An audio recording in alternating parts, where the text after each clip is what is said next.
Hello दोस्तों। कहानी कही अनकही में आपका स्वागत है। ऑफिस से निकलकर गुप्ता जी ने स्कूटर स्टार्ट किया ही था कि उन्हें याद आया कि पत्नी ने कहा था कि 1 किलो बेर लेते आना। तभी उन्हें सड़क किनारे ताज़ा बेर बेचती हुई एक बीमार से दिखने वाली बूढ़ी औरत दिखाई दी। वैसे तो गुप्ता जी सब्जी फल वगैरह हमेशा बड़ी दुकान से ही लेते थे, पर आज उन्हें लगा कि क्यों ना बुढ़िया से ही खरीद लिया जाए। उन्होंने बुढ़िया से पूछा, माँ जी बेर कैसे दिए? बूढ़ी औरत बोली, बाबूजी 30 रुपए किलो का भाव है। गुप्ता जी बोले, माँ जी 20 रुपए दूंगा। बूढ़ी औरत ने कहा, 25 रुपए दे देना, 2 पैसे मैं भी कमा लूंगी। गुप्ता जी बोले, 20 रुपए में देना हो तो बोलो। बुझे चेहरे से बुढ़िया ने मना कर दिया।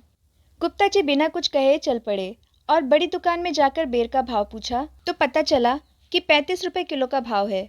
उन्होंने दुकान वाले को बोला कि इतने साल से तुम्हारे यहाँ से फल खरीद रहा हूँ, दाम तो सही करो।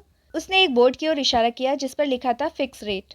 गुप्ता जी को उसका यह व्यवहार बहुत बुरा लगा। उन्होंने कुछ सोचकर स्कूटर को वापस उस ओर मोड़ दिया जहाँ बूढ़ी औरत फल बेच रही थी। बूढ़ी औरत ने उन्हें पहचान लिया और बोली, बाबूजी बेर दे दूं, पर भाव 25 रुपए से कम नहीं लगाऊंगी। गुप्ता जी ने मुस्कुराकर कहा, माँ जी 2 किलो दे दो और भाव की चिंता मत करो।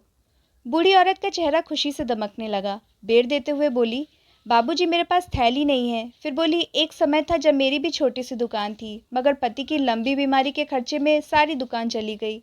वह अंत में पति भी नहीं रहा। बेटा अपने परिवार के साथ कहीं और रहता है। उसकी कोई भी मदद नहीं है। वह होते हुए भी नहीं के बराबर है। अब खाने के भी लाले पड़े हैं। किसी तरह पेट पाल रही हूँ। इतना कहते कहते वह रुआंसी हो गई और उसकी आंखों में आंसू आ गए। गुप्ता जी ने 100 रुपए का नोट बुढ़िया को दिया तो वो बोली, बाबूजी मेरे पास छुट्टे नहीं हैं। गुप्ता जी बोले, माँ जी चिंता मत करो, रख लो, अब से मैं तुमसे ही फल खरीदूंगा। दूसरे दिन गुप्ता जी ने बूढ़ी औरत को 1000 रुपए दिए और कहा, इससे और सब्जी व फल खरीद कर बेच देना। पैसे की चिंता मत करना, धीरे धीरे चुका देना। बूढ़ी औरत कुछ कह पाती इससे पहले ही गुप्ता जी घर की ओर रवाना हो गए।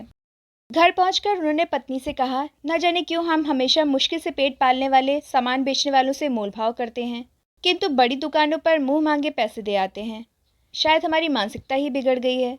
अगले दिन गुप्ता जी ने बूढ़ी औरत को कुछ और रुपए देकर मदद की और कहा, माई लौटाने की चिंता मत करना, जो सब्जी फल खरीदूंगा उनकी कीमत से ही चुक जाएंगे। गुप्ता जी ने ऑफिस में ये किस्सा बताया तो सबने बूढ़ी औरत से ही फल सब्जी खरीदना प्रारंभ कर दिया। कुछ महीने बाद ऑफिस के लोगों ने मिलकर बूढ़ी औरत को एक ठेला भेंट कर दिया।